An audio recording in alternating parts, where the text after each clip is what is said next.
Olá, queridos alunos do quarto período do curso de Letras. Retomando os nossos estudos, iniciando o nosso módulo 3 da nossa disciplina de Semântica, vamos trabalhar com os conceitos de ambiguidade, deixis e anáfora.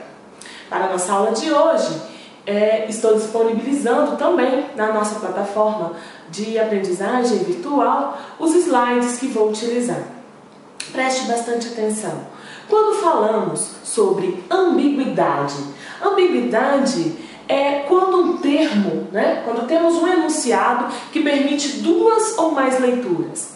Quantas músicas, quantas propagandas às vezes nós vemos por aí em que apresenta duplo sentido, é o famoso duplo sentido. Observem este exemplo. Ladrões inovam no ataque a mulheres em carro. Bom, nós podemos a princípio fazer duas leituras, Ladrões inovam no ataque a mulheres em carro pode significar que os ladrões estão atacando mulheres que estão nos carros. Ou também pode significar que ladrões usam carros para atacar mulheres. Conseguem perceber essas duas possibilidades de leitura? Quando nós falamos que um termo é ambíguo, é que ele pode dar várias interpretações. Duas ou mais interpretações. Nós percebemos atualmente nas canções que estão sendo criadas, principalmente as mais atuais, em que as letras são escritas de uma maneira para dar essa ideia de ambiguidade, de duplo sentido, de acordo com a interpretação de cada um. Observe outro exemplo. Esta é uma manchete de um jornal. Duquesa de York diz que nobreza quer manchar a sua imagem. Bom, nós podemos entender que a duquesa diz que a sua imagem está sendo manchada pela nobreza, ou ainda que a nobreza quer sua própria imagem manchada, segundo disse a duquesa. Conseguem perceber isso? Duquesa de York diz que nobreza quer manchar sua imagem. Quem quer realmente ter a imagem manchada? A nobreza ou a duquesa de York? Não fica a dúvida? Observem este próximo exemplo. Ana foi para a casa de Raquel e disse que vai ficar lá para ir a uma festa da amiga dela. Amiga de quem? A princípio é o que nós nos perguntamos. Observem a primeira leitura. A festa será de uma amiga de Ana ou a festa será de uma amiga de Raquel? Esse termo, amiga dela, pode dar essa dupla interpretação, gerando ambiguidade nesta frase. Você se lembra de alguma experiência em que você foi mal interpretado ou interpretou algo de uma outra maneira? Isso acontece muito, a gente diz uma coisa e a pessoa entende outra. Vamos ver esta tirinha em que a criança está aí com uma placa. Veja só, na placa diz, vendo o pôr do sol. E alguém chega e pergunta, quanto quer pelo pôr do sol? Não está à venda. Eu estou vendo o pôr do sol. Aproveite para ver também. Percebe a ambiguidade nessa frase que está escrita na placa em que a criança carrega? A palavra vendo pode ser o verbo vender, primeira pessoa do verbo vender, ou primeira pessoa do verbo ver, no gerúndio, vendo o pôr do sol, uma ação contínua, e aí está anunciando. Bem, nós podemos perceber também pela imagem a criança assistindo, olhando o pôr do sol. Porém, a ambiguidade se dá também pelo contexto. Observe que está escrito em uma placa. Normalmente, quando estamos fazendo uma ação contemplativa como esta, não usamos placas para anunciar que estamos vendo. Então, isso gera uma ambiguidade. Bom, como nós podemos perceber, a partir desses exemplos, a ambiguidade ela pode gerar várias interpretações, várias leituras.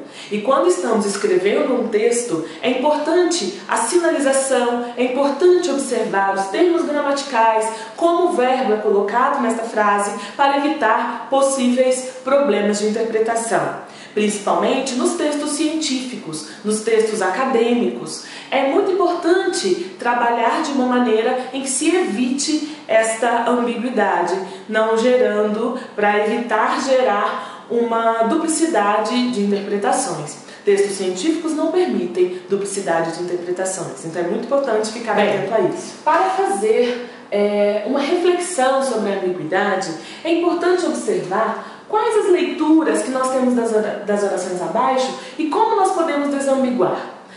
É importante desambiguar em alguns casos para que não gere este problema de interpretação. Observem a frase: Pelé critica futebol movida por dinheiro.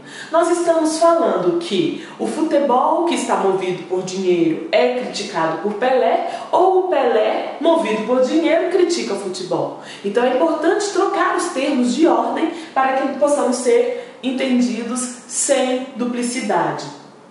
Observem só a segunda frase. Time pega Flamengo sem 5 titulares. Bom, quem está sem 5 titulares? Flamengo ou time? Flamengo sem 5 titulares pega time, pego por time, na verdade, pelo time, ou o time sem 5 titulares pega o Flamengo. Então é importante observar, como vamos escrever essa frase para evitar esse tipo de problemas. Vamos para o terceiro exemplo. Detido ou acusado de furto de processos. Bom, já estava detido e quando estava detido foi acusado do furto de processos, ou esse acusado do furto de processos acaba de ser detido. Observam? Nesse caso é muito sutil a diferença, Ele já pode estar detido ou ele acaba de ser detido, relacionando aí ao furto de processos. Então é muito importante, nesse caso de ambiguidade, trabalharmos nas nossas escritas, nas nossas falas, inclusive, de uma maneira para não gerar duplicidade de entendimento, a não ser que seja essa a nossa intenção. Este problema de ambiguidade não se refere apenas nos textos escritos. As falas também, nas situações de comunicação, podem também gerar dupla interpretação. Dizem que havia um rapaz em um forró, em uma festa, e convidou uma moça para dançar. E esse rapaz estava suando muito, estava muito quente, ele tinha uma sudorese muito efetiva e ele estava dançando com ela e suando bastante. E a moça começou a se sentir incomodada com isso e num certo momento ela disse para ele: "Você sua, hein?" E ele diz: "Eu também vou ser seu, minha morena."